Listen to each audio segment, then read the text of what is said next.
Buenas tardes. Agradezco que habéis venido a esta hora aquí. Me entiendo que no es fácil y agradezco a los que habéis venido aquí de forma presencial y también a los que estén, que me imagino que hay muchísimas personas al otro lado de la pantalla siguiendo esta sesión formativa. La sesión formativa que vamos a ver hoy trata de la importancia de la prueba pericial económica en las reclamaciones de daño, daño emergente y lucro cesante. Vamos a ver una ponencia y luego vamos a ver unos casos prácticos y se dará turno a las preguntas. Es una sesión formativa organizada por el grupo de la Abogacía Joven.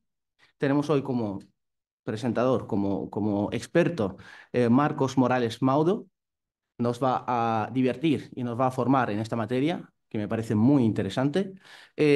Su currículum es bastante completo, colegiado en economías, colegiado en la Universidad en Finanzas y diplomado en Ciencias Empresariales por la Universidad de Salamanca, es perito judicial, registrado en economistas forenses y del Consejo General de Economistas, un experto en mercado y productos financieros de varios tipos, eh, fundador de una firma. La firma se llama Consultoría Económica, que entiendo que es la especializada en realizar ese tipo de informes y cuenta con, a pesar de su juventud, con una experiencia de más de 10 años y más de 500 periciales presentadas en todo el territorio nacional y en todas las instancias, incluso ante el Tribunal Supremo. Además, es asesor fiscal y contable, como es natural de su profesión. Vamos a darle la bienvenida y vamos a escuchar lo que nos tiene que decir. Bueno, pues muchas gracias a todos. No sé si se escucha bien. Sí.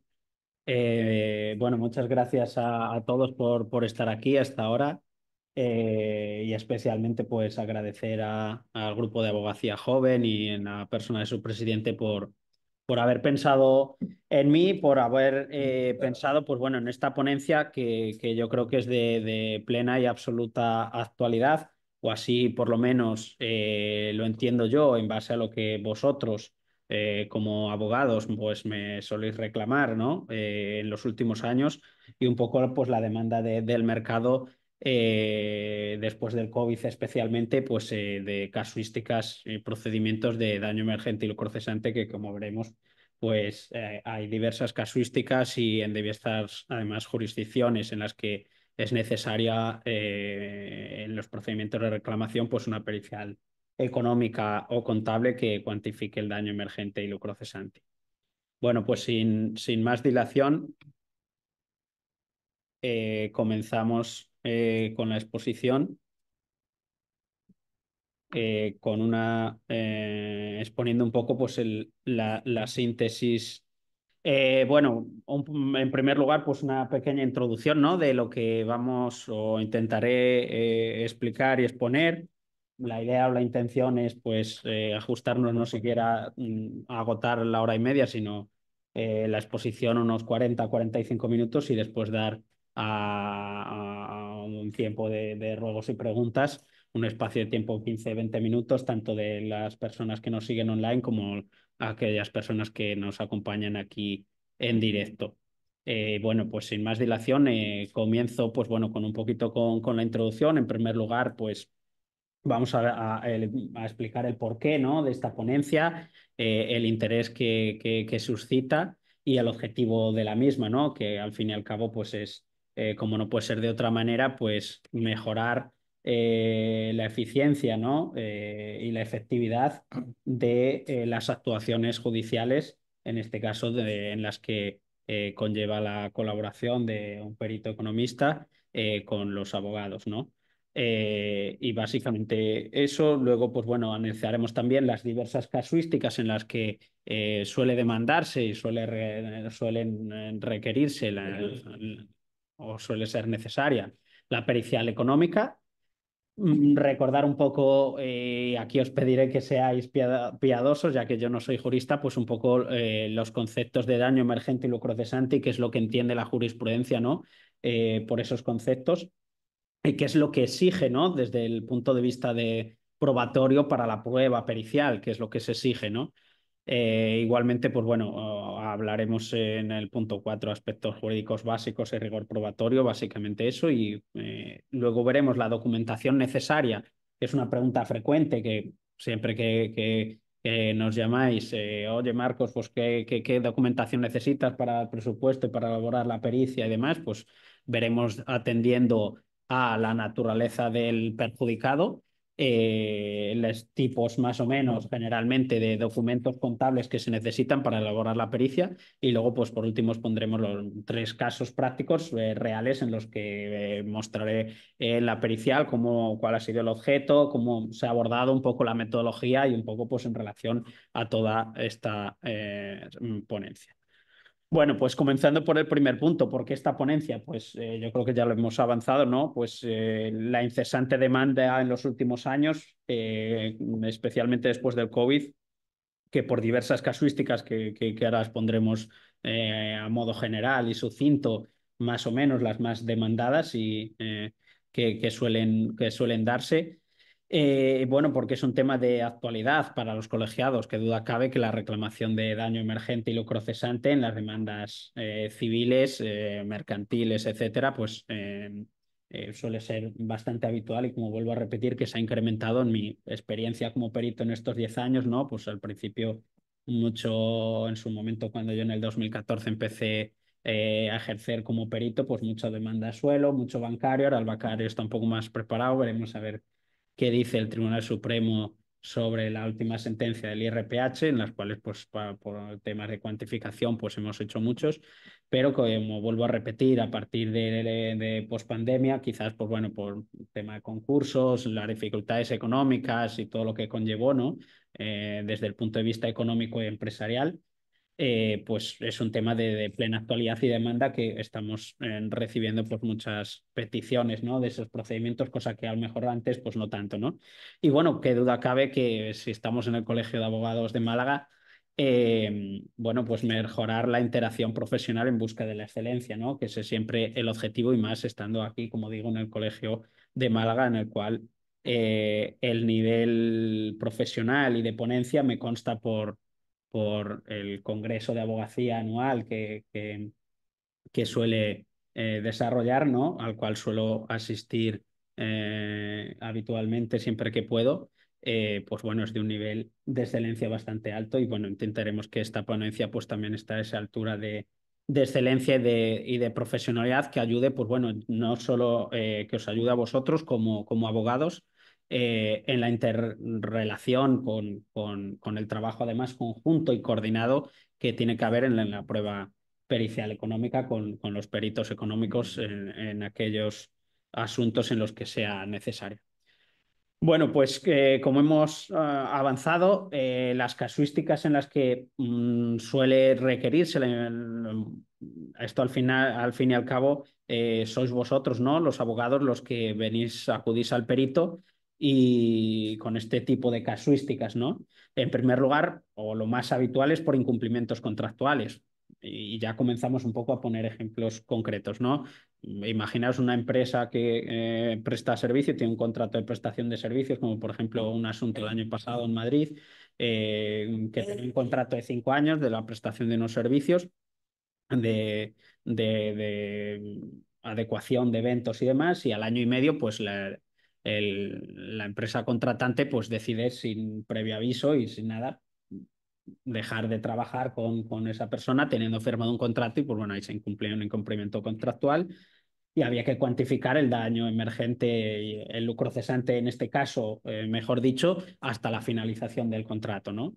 Pues ahí podéis extrapolar, o por ahí vienen un montón de casuísticas por incumplimientos contractuales en el ámbito mercantil, civil, básicamente. Luego, relacionados aquí en la Costa del Sol con el ámbito inmobiliario, ¿no? Pues por vicios constructivos, sin ir más lejos, esta mañana he tenido un juicio de un cliente particular en este caso, pero otras veces es autónomo, otras veces una empresa en la cual adquiere un apartamento para alquilarlo, para explotarlo como alquiler vacacional, hacer Airbnb, etcétera.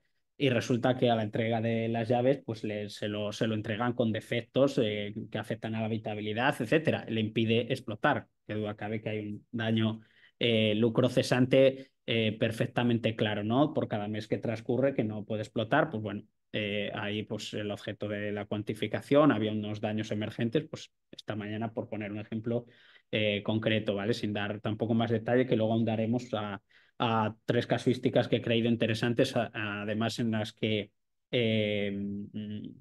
la ley aplicable hace alusión o referencia a cómo debe de cuantificarse los daños y perjuicios para ese tipo de procedimientos. Igualmente por ceses temporales de la actividad económica o ceses totales por cualquier tipo de contingencia, una humedad en un bar que le impide abrir durante una semana por cualquier circunstancia. Bueno, pues la reclamación al seguro por la póliza del seguro de riesgo por esos días, el beneficio frustrado, que es lo que al fin y al cabo se define como lucro cesante, pues hay que cuantificar por el periodo de tiempo que se ha visto frustrada. Al hilo un poco de la presentación, ¿no? Pues tuve la fortuna de hacer muchísimos informes periciales de lucro cesante, precisamente que acabaron en el Tribunal Supremo y tuve que declarar para las reclamaciones patrimoniales contra la Administración del Estado por los ceses durante el periodo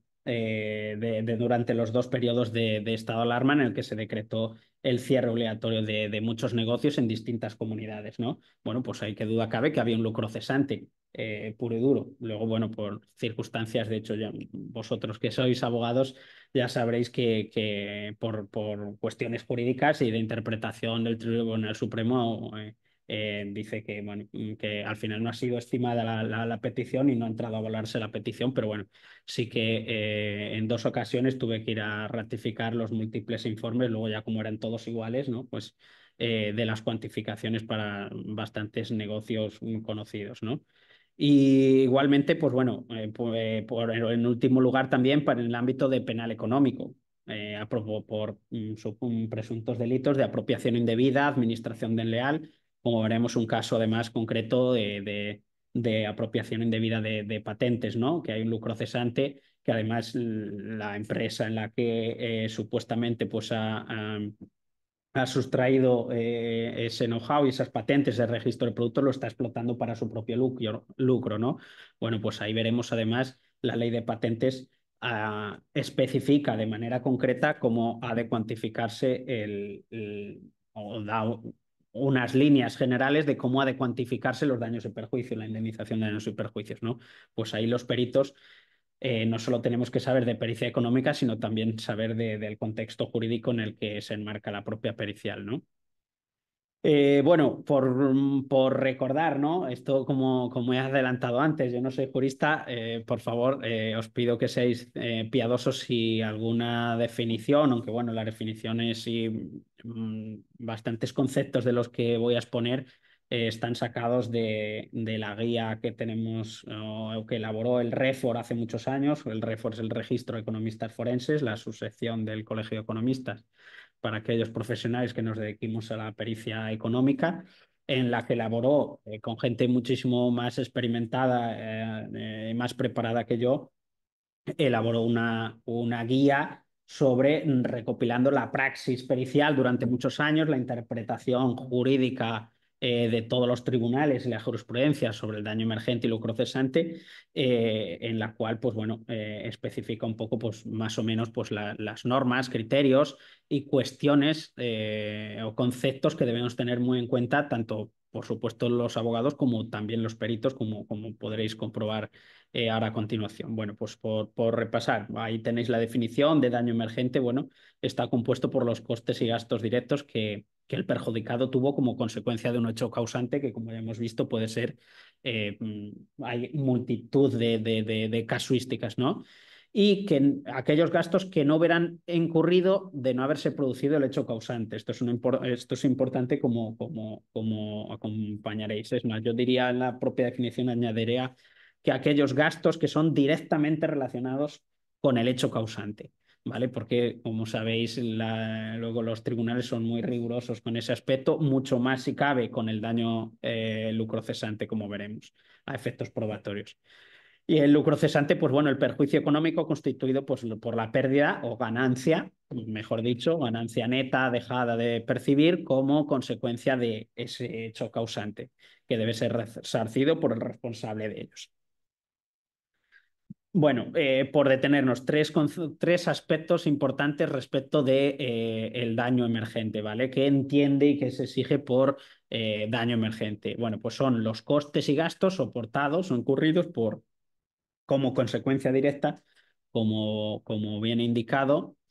¿Y qué exige? Bueno, que sean reales, demostrables, pagados y estar registrados en la contabilidad del perjudicado. ¿Vale? Esto es muy importante, que sean reales y ciertos, que estén pagados, es decir, es importante de cara a añadir como anexos y como valor probatorio de cara a la pericial económica, siempre estamos hablando, pero que al mismo tiempo de cara al rigor jurídico probatorio de que estén devengados, que haya los justificantes de pago, no solo las facturas, ¿no? Por ejemplo, de gastos, los que hayan corrido, ¿vale?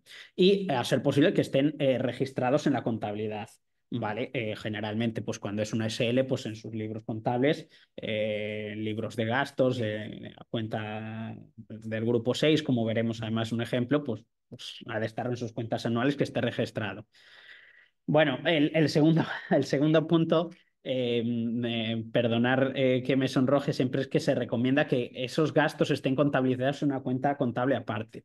Esto significa o se exige que cuando cualquier negocio o cualquier persona jurídica que pueda tener cualquier contingencia en la cual se está produciendo un daño emergente y daño lucrocesante, debe de, a partir del momento que ocurre ese hecho causante, debería de contabilizar en el grupo 6 aparte, hacer una subcuenta contable, lógicamente esto los perjudicados no tienen, no saben ni tienen por qué saberlo, ¿no? Un negocio de hostelería no tiene por qué saber que si se cierra el negocio a partir de todos los gastos que incurra de manera directa como consecuencia de ese hecho causante, que deberían de tenerlo registrado, decirle a su contable o su asesor fiscal que los contabilice aparte, ¿vale? En una subcuenta contable. Esto hasta la fecha nadie lo cumple y eso hace más complicado porque al final pues tenemos que indagar y descubrir los peritos dentro y hacer la recopilación de este gasto sí, este gasto no, esto es relacionado, esto no. Esto está justificado, aquí sí que tienes la factura, aquí tienes un ticket o aquí esto no está del todo. Bueno, pues esto es lo que dice el rigor de la praxis en base un poco a sentencias. No las he puesto, venían en la propia guía porque ustedes son conocedores mejor que yo de todas ellas. Además eran sentencias, aunque son bastante relevantes, pero del año 90 y pico, 2000 y pico, ya de bastantes años, pero bueno, de estos conceptos que son muy, muy clásicos, ¿no? Que vuelvo a repetir, ser piadosos está basado en la guía, ¿vale? Que no es que me lo inventé yo, pero seguro que vosotros seríais mucho más rigurosos y más exponer. Pero bueno, creo que es importante contextualizar, ¿no? Esto porque también tiene una trascendencia de cara a la exigencia que nosotros como peritos económicos debemos saber. Y bueno, por último, pues que debe de evaluarse de forma separada al lucro cesante, ¿vale? Y normalmente los gastos, como sabéis, pues se contabilizan por su base imponible, no se incluye el IVA, ¿vale? Normalmente pues es autónomo empresa en tanto en cuanto su actividad, que generalmente lo es deducible el IVA a efectos fiscales, por tanto se discrimina, siempre se cuantifica. Y bueno, pues aquí en la pericial, pues indicarlo, daño emergente, explicarlo, probarlo con sus anexos y de manera separada la estimación o cuantificación del lucro cesante, porque son conceptos completamente distintos como todos sabemos.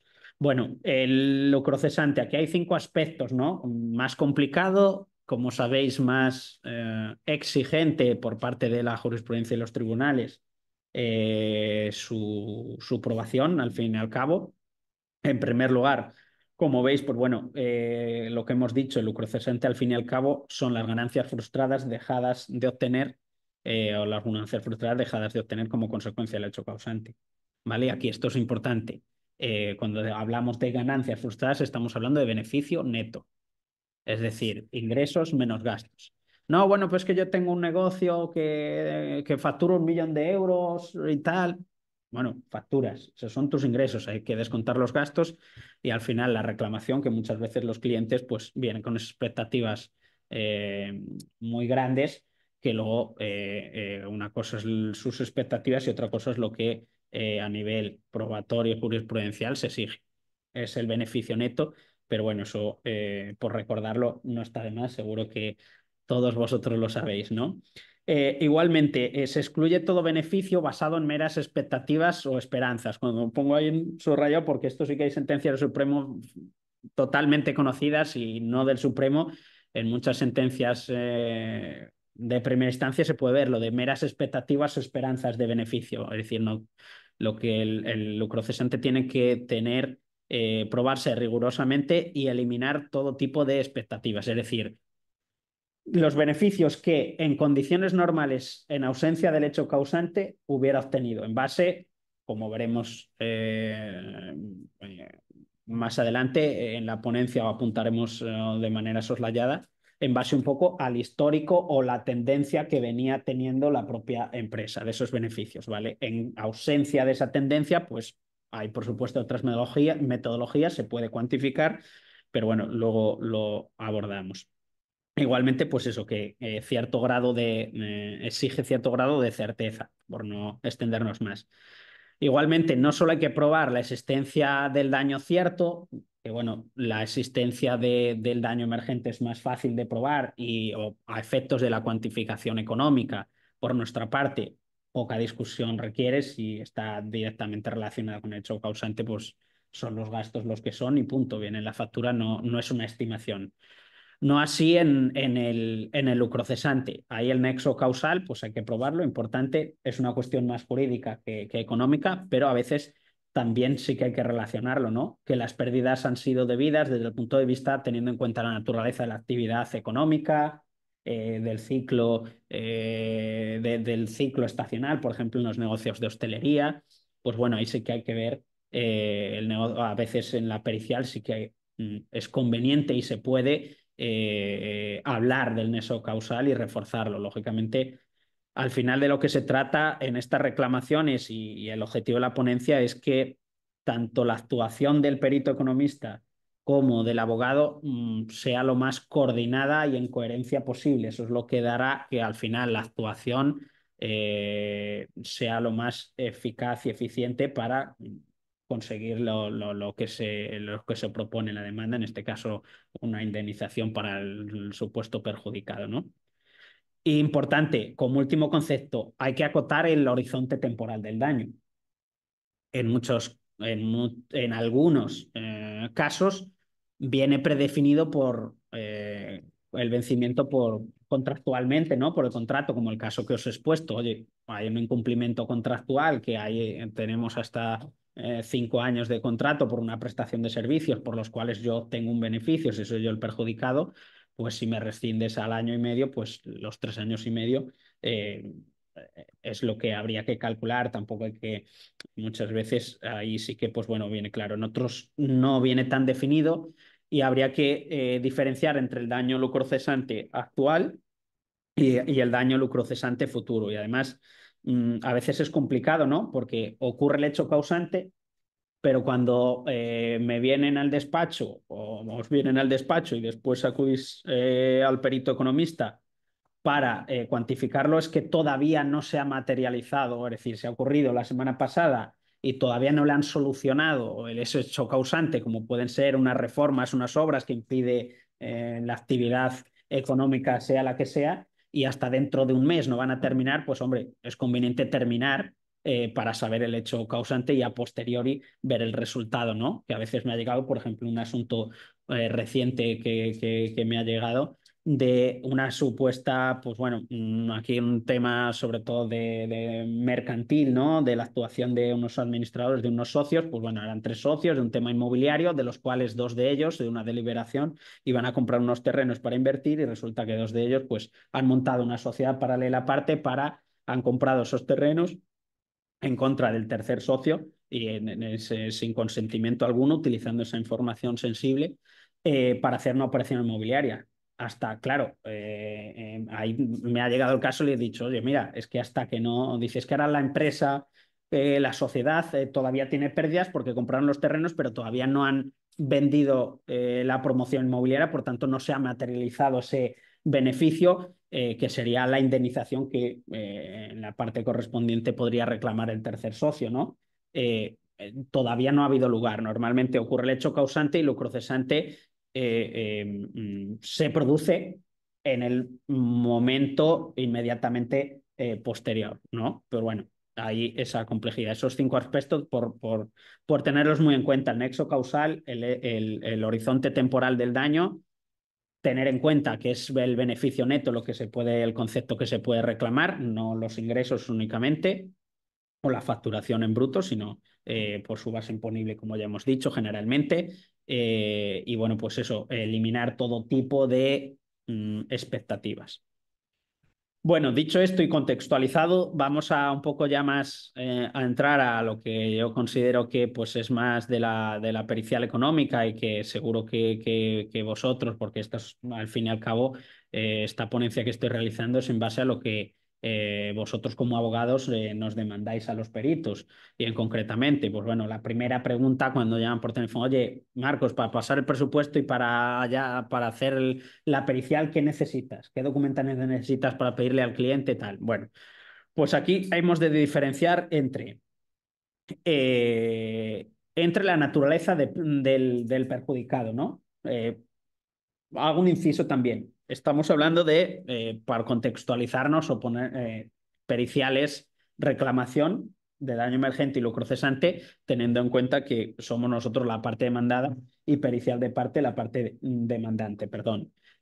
¿Vale? O del perjudicado, desde esa perspectiva, ¿vale? Porque la perspectiva, en este caso, de las periciales contradictorias, pues bueno, cambiaría radicalmente porque todo esto ya vendría puesto en la pericial y ahí pues sería pericial contra pericial, criticar desde la sana crítica pues la argumentación o bueno, la metodología que haya utilizado el perito contrario, ¿vale? Pues bueno, dependiendo del perjudicado, si es autónomo o persona física, si es persona física, como por ejemplo en el caso de esta mañana, ¿no? Era una persona física, en este caso, bueno, no había llegado no había histórico de facturación ni estaba reflejado, simplemente ha habido que hacer una estimación por comparable porque no había histórico ni en su declaración de la renta de los ingresos que hubiera percibido por arrendamientos de alquiler, pero bueno, en ese caso, pues la declaración de la renta. Si es autónomo, pues el modelo 130 de ingresos y gastos y para ser más concreto, como sabéis, el modelo 130 de IRPF, de pagos fraccionados, es acumulativo, por tanto, el del cuarto trimestre del ejercicio que corresponde a que al final es el resumen que luego se plasma en la parte de actividades económicas, de rendimientos de actividades económicas en la creación de la renta, al fin y al cabo.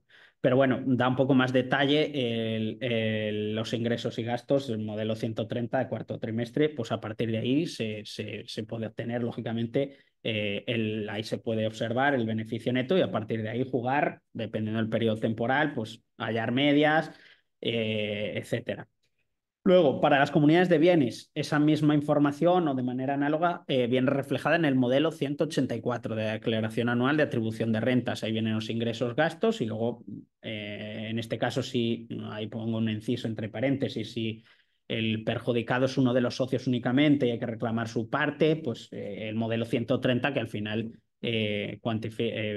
pone únicamente ingresos y gastos según el porcentaje que tenga de participación en la comunidad de bienes, ¿no? Que tenga por atribución, según el modelo 184. Y bueno, lo más común o habitual, pues que sea un SL, una SA, un SA, ¿no? Una sociedad anónima, una sociedad limitada, en cuyo caso, pues la documentación que normalmente se solicita y sobre la que nos basamos los peritos economistas para hacer la pericial, pues son las cuentas anuales en su totalidad, donde viene la memoria, balance de situación, cuentas de pérdidas y ganancias, que es lo más fundamental, ingresos y gastos. En el balance pues, viene generalmente, no es tan relevante de cara al daño emergente y lucro cesante, sí a la valoración de empresas, pero no es objeto de esta ponencia. La cuenta de pérdidas y ganancias en formato mensual. ¿Por qué digo esto?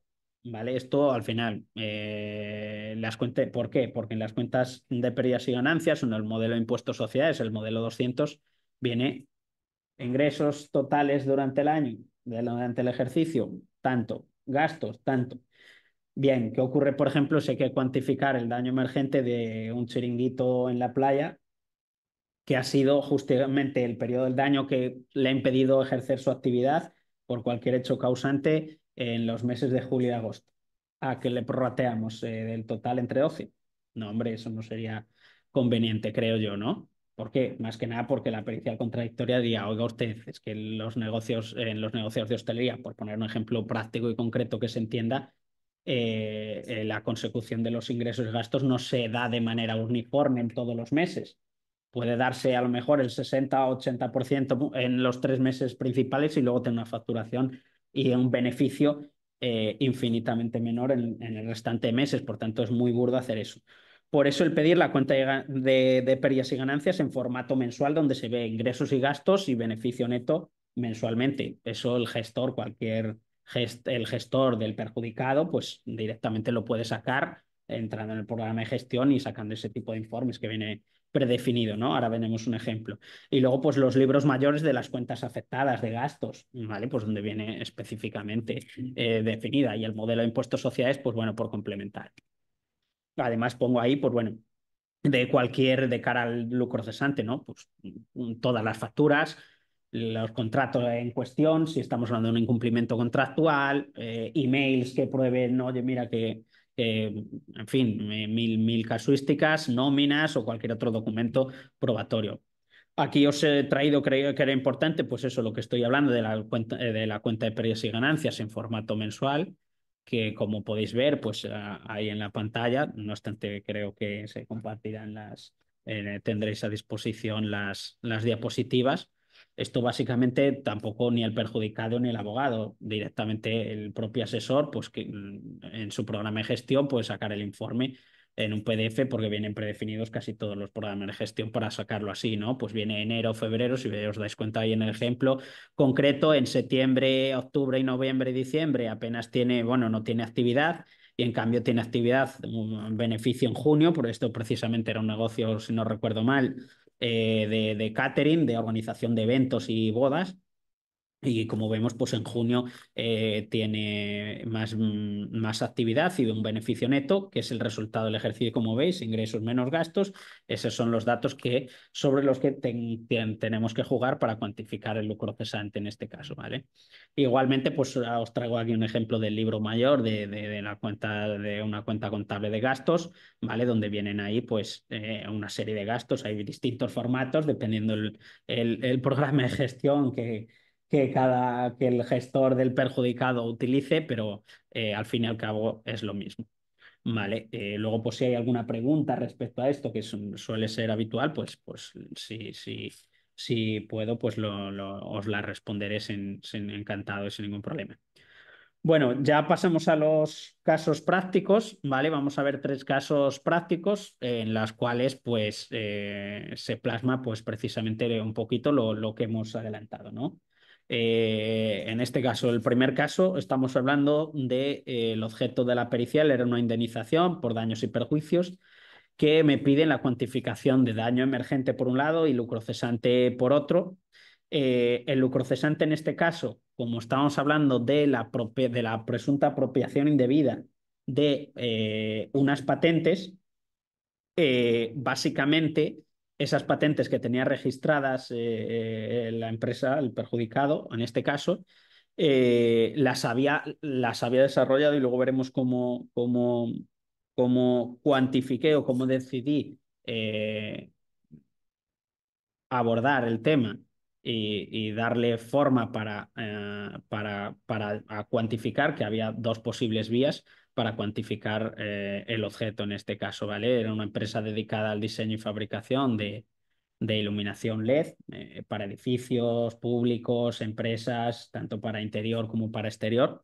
¿Vale? Y el demandado era uno de los socios, que era una empresa extranjera que entró como socio capitalista únicamente, pero también en el consejo de administración.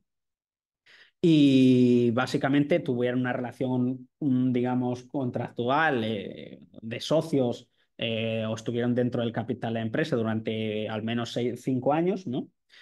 Y bueno, el contexto, como estamos hablando de un presunto apropiación indebida, pues está en vez de en civil, en penal. Y bueno, ejercitada, la acción ejercitada, pues como veis ahí, además, delitos de administración desleal y apropiación indebida, ¿vale? Porque básicamente lo que intentó durante esos 5 años, pues es apropiarse precisamente ese know-how de esas patentes que luego registró en ese país extranjero sin consentimiento de los propios socios, ¿no? Bien, pues ahí la pericial. Eh, he creído importante traer este caso concreto porque es la propia ley de patentes la que establece en el artículo 74 los cálculos de daños y perjuicios en indemnizaciones coercitivas. Ahí nos indica básicamente dos formas, ¿no? Dos vías de cuantificarlo, que son muy distintas y nada tienen que ver, y que hay que ver, lógicamente, a la documentación que disponemos y del caso concreto, ¿vale? Que ahora en la siguiente diapositiva veremos, a ver, ahí pues básicamente veis que las consecuencias el apartado punto 2, entre ellas los beneficios que el titular habría obtenido previsiblemente de la explotación de la inversión patentada. Bien, aquí, como no había, es decir, eran múltiples patentes y múltiples productos, era muy complicado disponer del desglose de cuántas unidades vendidas históricamente antes del perjuicio o qué beneficio neto por cada producto de iluminación que estaba patentado y registrado en el histórico de la contabilidad, era muy difícil discernirlo. Vale, pero nos da la opción B, que es una cantidad a tanto alzado que al menos comprenda la cantidad que el infractor hubiera debido pagar al titular de la patente por la concesión de una licencia que le hubiera permitido llevar a cabo su explotación conforme a derecho. Es decir, y además aquí indica, para su fijación se tendrá en cuenta especialmente, entre otros factores, la importancia económica del invento, el tiempo de la vigencia, que le reste la patente en que comenzó la infracción, el número de clases y licencias concedidas. Bueno, todo eso. Eh, básicamente, ¿qué es lo que hicimos en este caso? Mira, pues había tres opciones. Opción uno, la del 74.2.a. Es decir, no había datos suficientes, no, era demasiado complejo y no haría que no fuera del todo riguroso, ¿no? La opción B del artículo de la opción B, que es hallar un valor o precio del mercado del activo intangible, ¿vale? Básicamente, al final, como esta empresa era eminentemente tecnológica, que se dedicaba al diseño y fabricación precisamente de ese tipo de activos intangibles, de soluciones que todos ellos o la mayoría estaban registrados, básicamente como presuntamente fueran registradas y estaban siendo utilizadas para objeto de lucro por el supuesto infractor, por el tercer socio, básicamente el perjuicio era el activo intangible como tal de la empresa, que realmente era lo que valía. ¿Vale? ¿Cómo cuantificamos el activo intangible de la empresa? Pues nos lo está indicando el apartado 74.2b de la ley, pues valor o precio del mercado del activo intangible. ¿Cómo lo cuantificamos? Bueno, pues en este caso sí que teníamos datos de por qué el cliente, el perjudicado, tenía perfectamente apuntado en su contabilidad, ya no financiera obligatoria, sino tenía una contabilidad de costes de todos los proyectos, todas las horas de ingeniería que habían empleado para llegar a cabo el diseño y fabricación de esos productos por cada uno, y además lo tenía por segmentos y productos, ¿vale? Pues, ¿qué es lo que hicimos? Pues en base además aquí en este caso el activo intangible hasta una fecha concreta de todo el know-how de la empresa. Por tanto, estamos hablando que era desde su creación, eran como 11 años, y lo que hicimos básicamente que se ve aquí en el ejemplo, desde el año 2006, las partidas del activo intangible que tenía cuantificadas era inversión en I+D+I, costes directos. Básicamente estos eran costes en horas de ingeniería, empleados que tenía por proyectos para esos productos, bueno, pues sumados ahí. Luego los moldes y prototipos, luego la propiedad industrial, que como sabéis, pues también es bastante costosa, ¿no? Registrar esas patentes, al final pues hay que hacer un trabajo incluso de abogacía, ¿no? De jurídico, de registrar esas patentes correctamente en la Oficina Española de Patentes y Marcas, e incluso a nivel europeo, ¿no? Y los costes de estructura, ¿no? Es decir, para el desarrollo de los productos no son los costes directos, sino los costes indirectos, es decir, también se hace uso de las instalaciones, de la luz, de los suministros, de la parte contable, etcétera, etcétera, ¿no? Pues hicimos una imputación y luego facturación realizada que habían hecho esa propia empresa, se lo descontamos, ¿no? Por esos factores, por cesión de intangible o venta de intangible o de esos productos. Y bueno, pues ahí vemos el resultado. Es decir, al final optamos por la opción B de cuantificar a tanto alzado el valor del intangible, en este caso el valor de las patentes que hubiera tenido que pagar, como indica perfectamente aquí, el titular del patente por la concesión de una licencia. Al final, teniendo en cuenta todos los costes de desarrollo para la adquisición de esas patentes. Además, de manera concreta, ya tenían pactados ellos contractualmente que el margen de beneficio de esos productos, es decir, no es el coste, es decir, aquí la cuantificación, ojo, el valor del activo intangible no era el coste del desarrollo, eso era una parte, ¿vale? Pero a ese coste de desarrollo habría que incrementarle, digamos, el valor añadido o el beneficio. Lo tenían, entre la múltiple documentación, lo tenían pactado entre ellos que era un margen de un 100%, ¿vale? Es decir, si yo te cedo esta patente que me ha costado 100.000 euros para desarrollarlo, yo te voy a cobrar para vendértela, yo no he desarrollado 200.000, lógicamente, porque tengo que tener un valor añadido, que esos márgenes son completamente habituales en esto, ¿vale? Esto es, digamos, además el método de coste incrementado, ¿no? Que ya lo habían pactado ellos, que es internacionalmente conocido y aceptado a efectos de precios de transferencia, comúnmente utilizado en la guía de la OCDE. Así que opté por opción. Y aunque no viene en la ley, había una tercera opción, ¿no? Alternativa de cuantificación, pues que era la estimación del lucro cesante que el demandado hubiera tenido. eh, eh, pero claro, es decir, el lucro cesante que estaba obteniendo con la adquisición de esas patentes, con la explotación de esas patentes que indebidamente se había apropiado y había registrado a su nombre sin consentimiento de la empresa. Claro, esa información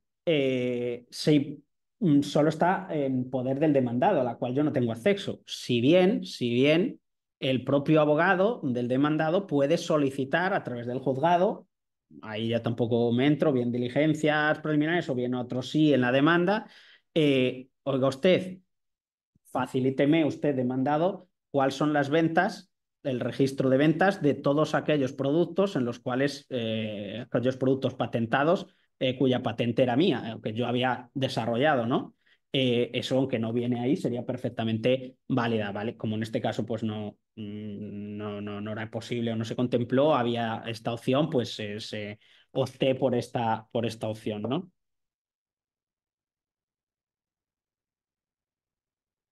Como he indicado ya, que me he adelantado, ¿no? Pues ahí venía, a partir de los costes del desarrollo, utilizamos cómo se valora, pues el coste incrementado, utilizamos el método de coste cost plus, que se encuentra en los métodos de valoración comúnmente utilizados, como he dicho, para este tipo de activos, según la OCDE, a efectos de precios de transferencia para las operaciones vinculadas, ¿vale? Por tanto, es uno de los métodos específicos y concretos y que ellos habían pactado libremente antes. Pues perfecto, no hay que complicarse más, ¿no? Pues bueno, cuantificamos el perjuicio y veremos a ver qué ocurre, porque ese asunto pues está interpuesto. Pasamos al caso número 2.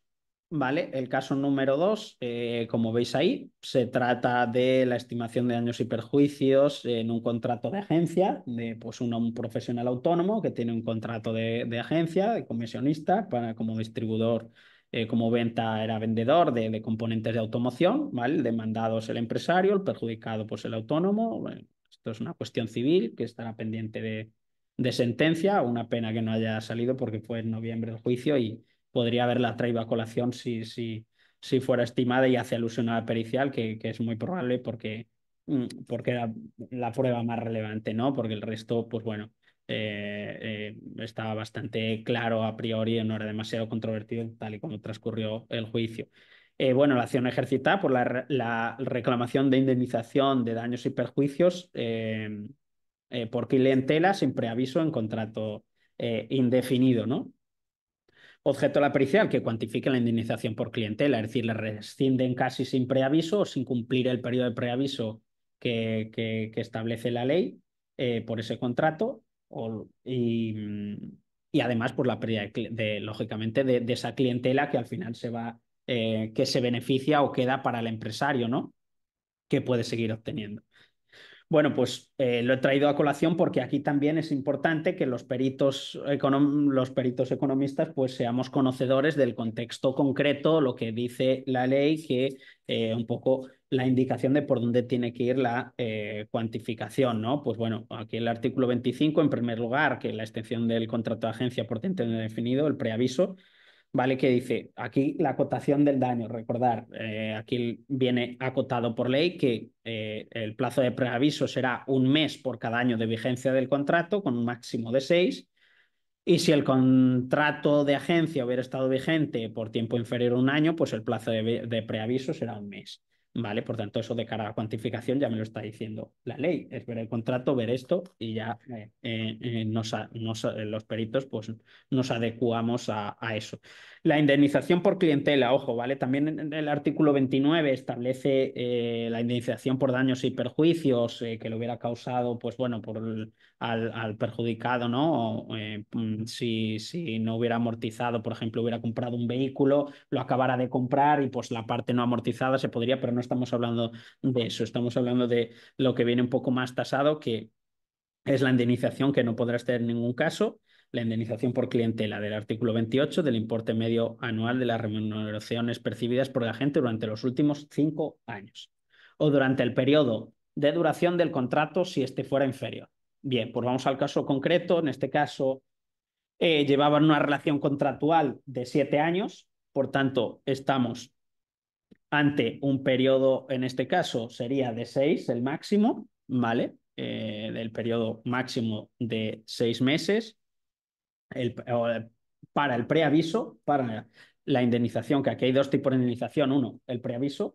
Si no ha cumplido con el preaviso, hay que añadirle esos meses. Y luego, por otro lado, la indemnización por clientela. ¿Vale? Que en este caso, pues tomamos los 5, como había 7 años, pues tomamos los 5 últimos, la media. Igual ahí vemos las comisiones, la media de las comisiones, como nos establece. En total eran 45.000 euros, la media anual 9.000 y, por tanto, la media mensual 765 euros al mes. Vale, por tanto, como leo textualmente, teniendo en cuenta estas tres maneras, en nuestro juicio, en este caso además había una cláusula que le impedía operar para la competencia, por tanto, eso digamos que es un condicionante como para establecer como criterio que se ponga el máximo, ¿no? Porque si le impide obtener ingresos después de la resolución del contrato, pues qué duda cabe que tendrá derecho desde el punto de vista proporcional a tener mayor indemnización, cosa que si esa cláusula no está incorporada, ¿no? ¿Vale? Consideramos adecuado estimar la indemnización de clientela y lucro cesante en la media de las comisiones brutas obtenidas durante los últimos 5 años, cuyo resultado asciende a 9.187.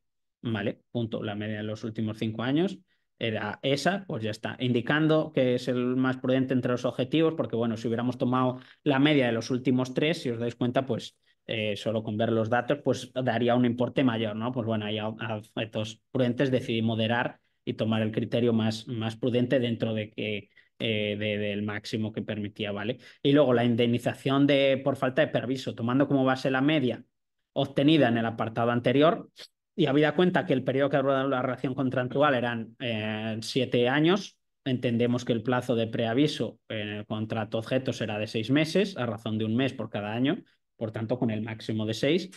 Como en este caso le avisó únicamente con 2 meses, pues por los 4 restantes, a razón de la facturación mensual que comisionaba, ¿no? En este caso, con las comisiones. Aquí sí que en este caso estamos hablando de las comisiones.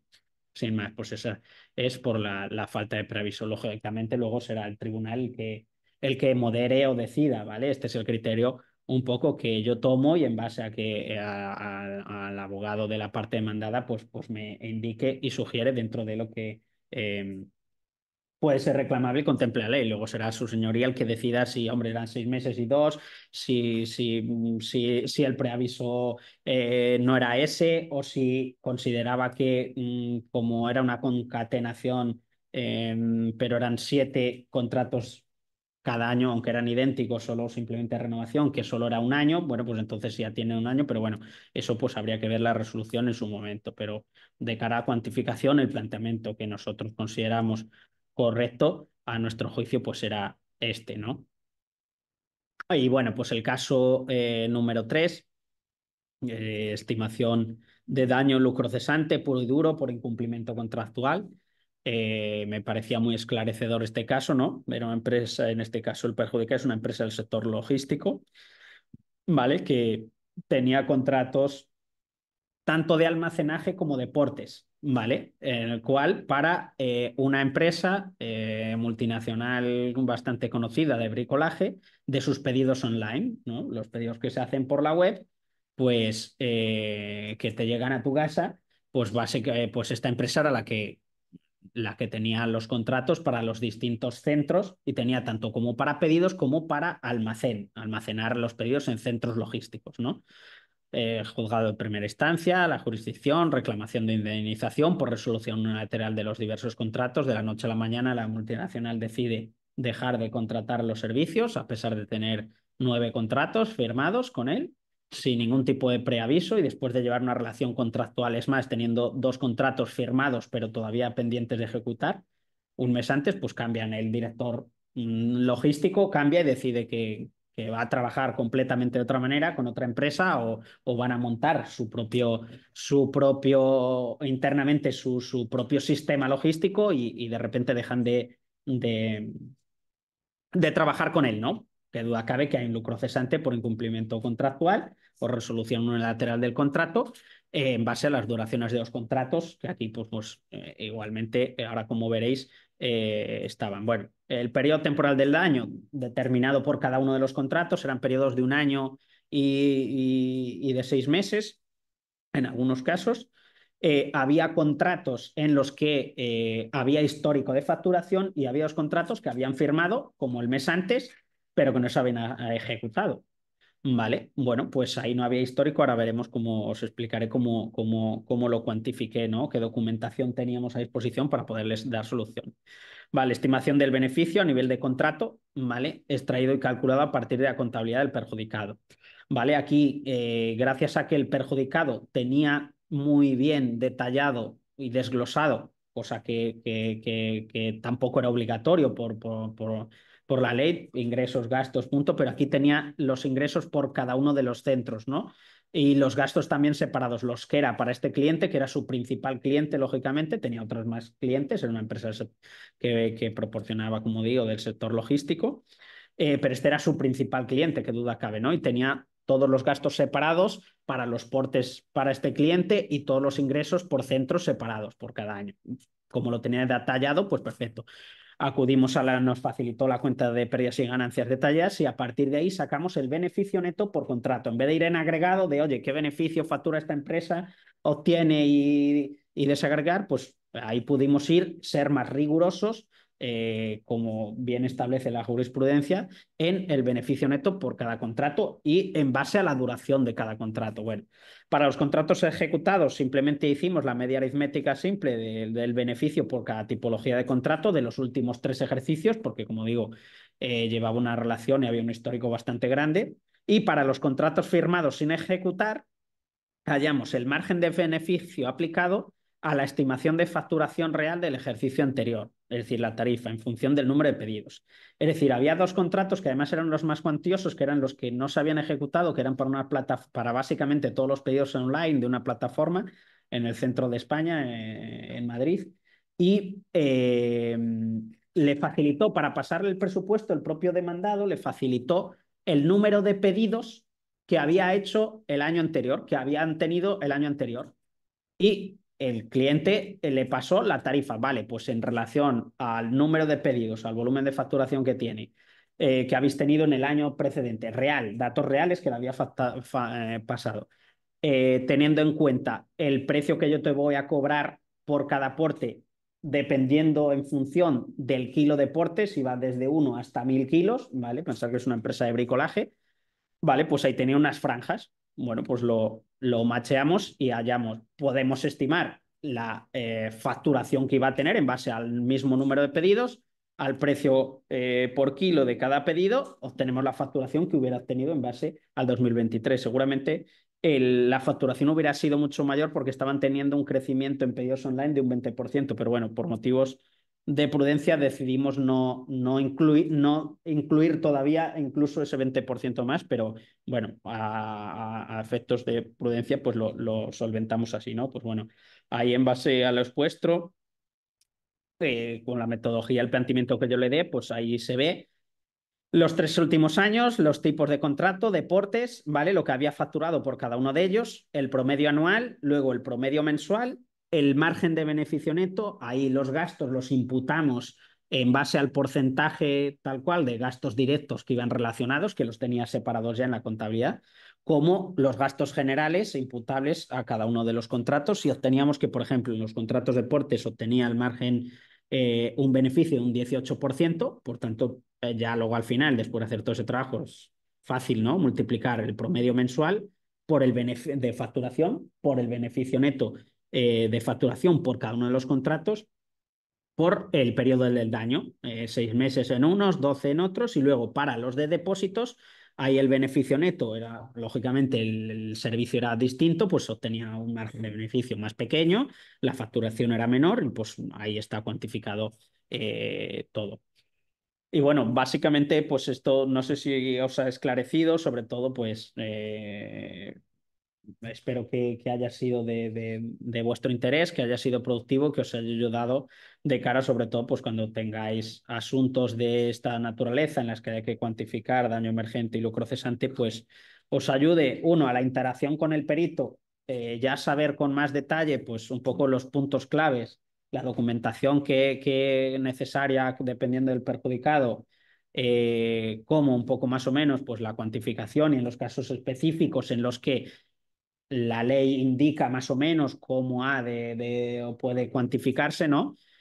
Pues de cara también a cuando contratéis la pericial, pues que tengáis en cuenta pues ese tipo de factores, ¿no? Al final es un trabajo conjunto que debe ir coordinado y cuanto mejor se haga, tanto la coordinación en la elaboración del informe como en la elaboración de la demanda, como por supuesto luego ya en la preparación del juicio, preguntas, etcétera, pericial contradictorio y la ratificación del perito, pues bueno, es de lo que intentamos mejorar día a día gracias a vuestras demandas, a los asuntos que me requerís, pues cada día vamos aprendiendo una cosa nueva, las casuísticas son infinitas y en fin, pues cada caso es un mundo específico y espero, bueno, que haya sido sin más dilación pues de vuestro interés. Y nada, pues ahí para cualquier duda, pues tenéis mi contacto si no da tiempo a resolver todas las preguntas. Y nada, ahora pues si tenéis alguna pregunta, tanto aquí en persona como online, pues eso ya lo podrá Vale, aquí nuestro compañero. vale. Intentaré responderos. Muchas gracias, Marco. Fue muy interesante, la verdad, fue muy interesante. Vamos a pasar al turno de preguntas y primero vamos a empezar con los que están aquí, los asistentes de aquí, y luego pasaremos con los del chat. Sí, por favor. Sí, mi pregunta es si hay alguna metodología para estimar el daño moral. Para estimar el daño moral, en mi opinión y por la experiencia en lo que yo tengo, debería acudir a un perito psicólogo, ¿vale? Que te haga una pericial de cuán afectado está esa persona por ese hecho causante y un poco la jurisprudencia. Y más que una cuestión económica, es decir, una persona física o el daño moral, al final el daño moral lo tienen las personas físicas. Si bien tú has tenido, ahí está, a ver, el daño moral en las personas jurídicas, hay daño moral, daño reputacional, diría yo, ¿no? Más complicado, ¿no?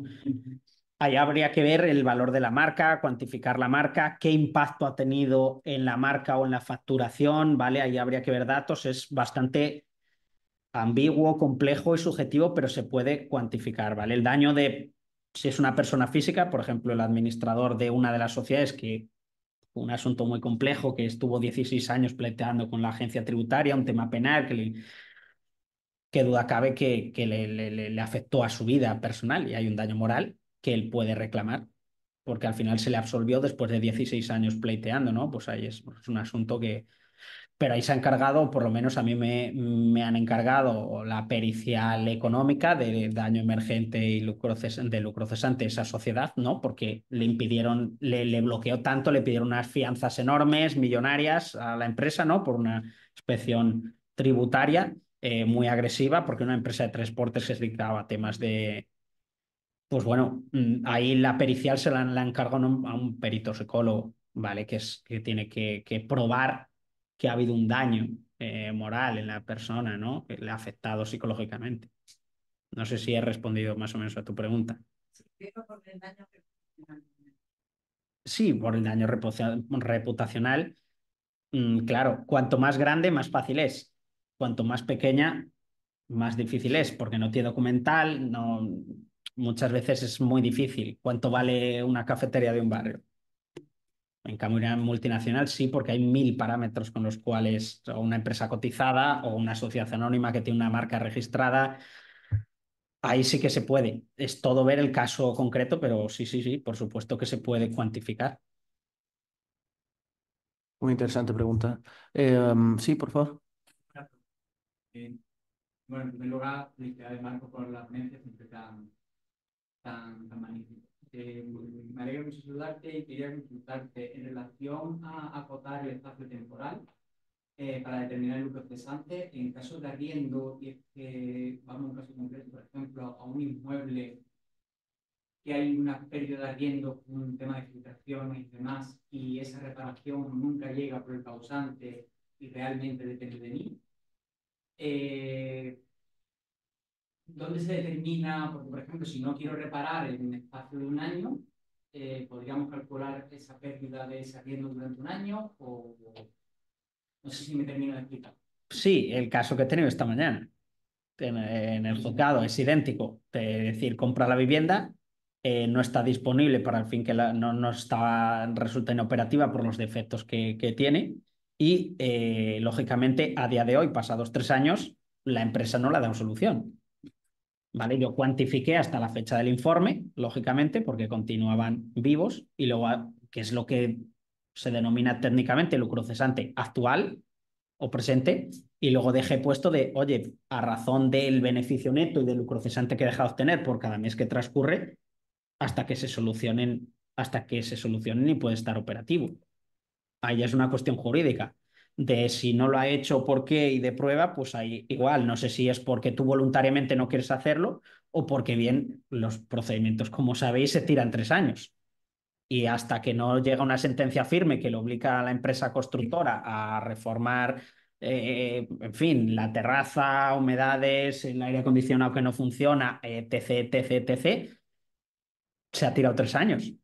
Bueno, en ejecución pues se verá, dependiendo de lo que diga el fallo de la sentencia, lógicamente habrá que acotarse, pero nosotros por lo menos si está muy claro como en el caso que tú has dicho, eh, ponemos el lucro cesante y las bases de cara a una ejecución de sentencia si el perjuicio, lógicamente hay que hacer al final hay que cuantificar, hacer una cuantía determinada hasta un momento determinado, a la fecha del informe en este caso, en la cual persistía, no estaba solucionado el defecto, el hecho causante. Por tanto, lo acotamos ahí, cuantificamos sin perjuicio de lo que se devenga hasta lo que diga su señoría en el fallo. De oiga usted, hasta que no se solucionen, pues corre el lucro cesante, pues ahí tiene la base. En ejecución ya se discutirá. Muchas gracias. ¿Alguna pregunta más? ¿Cómo estoy determinando el beneficio por el tema de la cláusula abusiva de IRPH? ¿Está escrito ya? Hombre, no, esto no es objeto de la ponencia, pero bueno, le puedo dar respuesta, ¿no? Las periciales económicas en el IRPH, pues es similar al suelo, ¿no? Habrá que ver lo que diga la sentencia. Aquí hay que diferenciar, si es para cuantificar la demanda o si hay sentencia firme y es para fase de ejecución que el banco no ha pagado y te obligan al ejecutante, oiga usted, dígame lo que y le ejecutas y le embargas, ¿no? lo que diga el fallo, es decir, como la cláusula suelo, la diferencia entre lo que ha pagado y lo que debería haber pagado sin IRPH o con Euribor o solo con el diferencial, si se declara nulo lo otro y persiste el contrato, por tanto, sin problema. De eso todavía no, porque el Supremo no se ha pronunciado y aunque, hombre, parece ser que la sentencia del TJUE le acota aún más todavía al cerco, ¿no? Por lo menos a nuestro despacho sí que hemos tenido llamadas de teléfono, que hay muchas en la recámara, pero de momento no hemos recibido ninguna petición de, oye, tengo 10, pero hemos hecho muchos en el pasado, al principio cuando sí que estuvo claro. Luego, cuando el Supremo dijo que no, pues se paralizó y hay mucho en la recámara, que eso veremos en el futuro. Muchas gracias. ¿Alguna pregunta más? ¿No? Vamos a comprobar si hay alguna. Una pregunta. La voy a leer para que lo escuchéis todo el mundo. Buenas tardes, quizás sea un asunto más jurídico que económico, pero mi pregunta es, si por contrato de arrendamiento se ha pactado una penalización por desistimiento unilateral que comprende las rentas dejadas de percibir por el arrendador en caso de que el arrendatario abandone antes de tiempo, ¿podría reclamarse una indemnización por lucro cesante con el mismo contenido? ¿Se entendería que la penalización en este caso es indemnización por lucro cesante y por lo tanto se daría una duplicidad de peticiones? Entiendo que la pregunta lo que quiere decir es si el arrendatario ha dejado la vivienda antes de tiempo y si los meses que ha restado para disfrutar la vivienda y no ha abonado, si se considera lucro cesante o... Hombre, como bien indica, yo creo que es una cuestión más jurídica, ¿no? Y para eso no requiere el encargo de una pericial. Si bien ha indicado que la penalización, ya que hay una penalización por X meses y viene tasada, pues hombre, sabes, la renta no necesita pericial, no tiene más complejidad, en mi opinión, ¿eh? Pero no lo sé si habría duplicidad. No le puedo responder, eso es una cuestión más jurídica para los compañeros que lleven inmobiliario, que tengan más experiencia. Vamos a ver, vamos a dar por respondida a esta pregunta. Yo entiendo que evidentemente es más jurídica y en este caso pues sería una penalidad. Em, se, se habla de penalización en el contrato sin perjuicio de la reclamación de la correspondiente indemnización. Vale. Entiendo que en esa situación habría que ver los términos del contrato y en qué consiste la penalización. Nos agradece Badía Solano y nosotros le agradecemos a ella o a él, Marín, por la respuesta, por la pregunta. No, no hay más preguntas. Muchas gracias, de verdad.